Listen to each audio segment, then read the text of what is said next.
Τα παιδιά πάντα βλέπουν, ακόμα και όταν νομίζουμε πως δεν βλέπουν. Πάντα ακούν, ακόμα και όταν νομίζουμε πως δεν ακούν. Και το κυριότερο πάντα, μα πάντα νιώθουν και καταλαβαίνουν.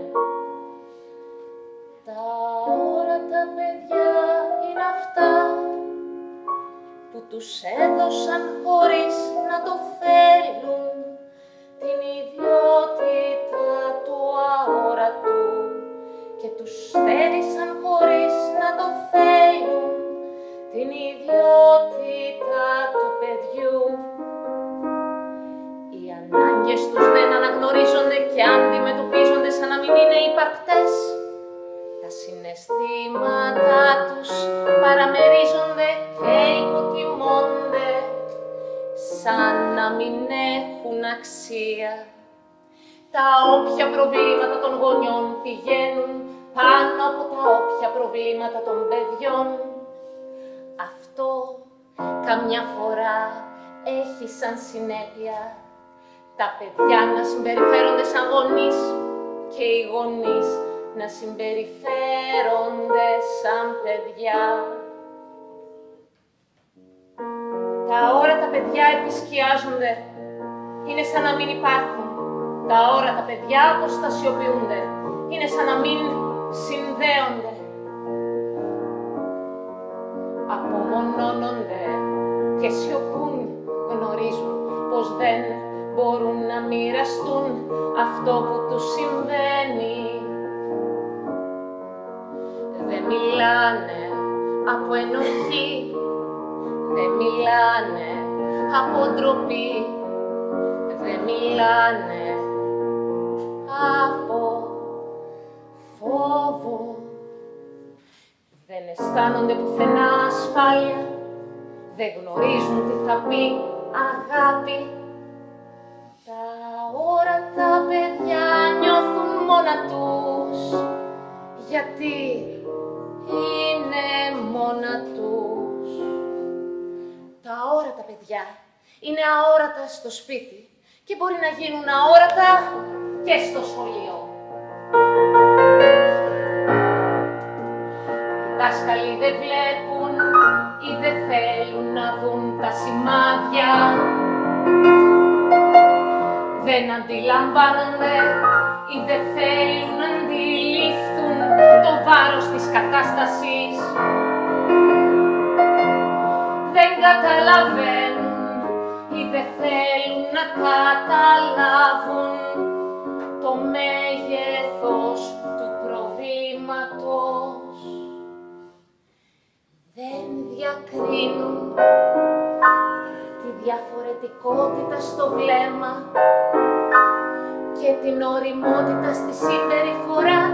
Δεν τους απασχολούν τα γιατί, οι λόγοι που οδήγησαν ένα παιδί να κοιτάζει και να συμπεριφέρεται με αυτόν τον τρόπο.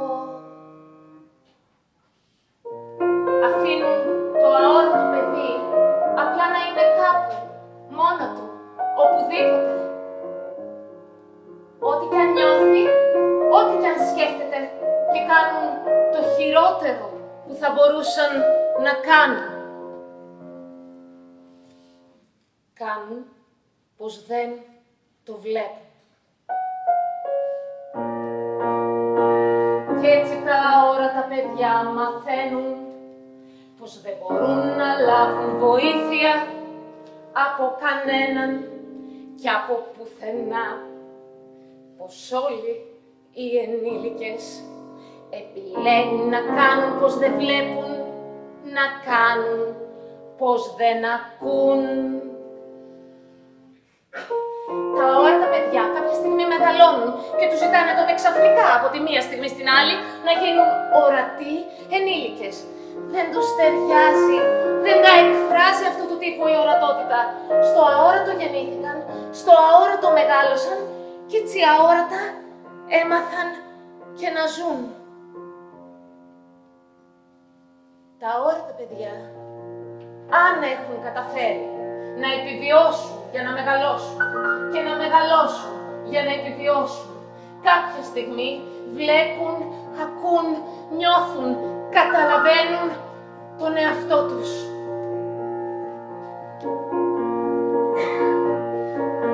Αποφασίζουν να αφήσουν την ιδιότητα του αόρατου. Αποφασίζουν να θρηνήσουν την ιδιότητα του παιδιού. Αποφασίζουν να προχωρήσουν σαν ορατοί ενήλικες, όχι επειδή αυτό τους έρχεται ξαφνικά σαν αυτονόητο, αλλά επειδή απλά αυτό θέλει. Αυτό ήθελαν πάντα, να ζήσουν όχι αόρατα, μα ορατά, όχι ανύπαρκτα, μα υπαρκτά.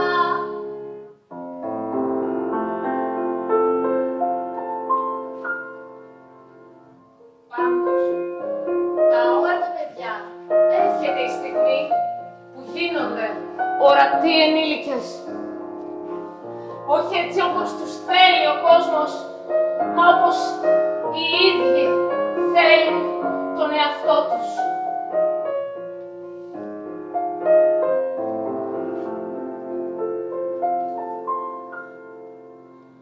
Κι αυτή η φωνή ακούγεται και απλώνεται. Είναι η φωνή όλων των αόρατων παιδιών του κόσμου. Όλα όσα κάποτε δεν υπόθηκαν, όλα όσα κάποτε βιώθηκαν, ενώνονται όλα μέσα σ' αυτήν τη φωνή.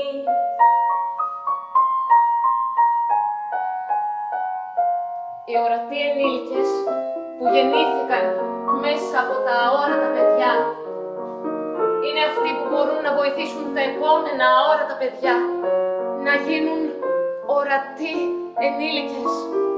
Πώς? Διώχνοντας το αόρατο από τη ζωή τους.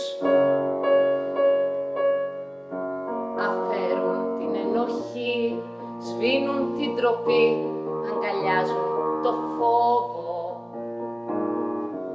Και το πιο σημαντικό, κάνουν ορατή την αγάπη.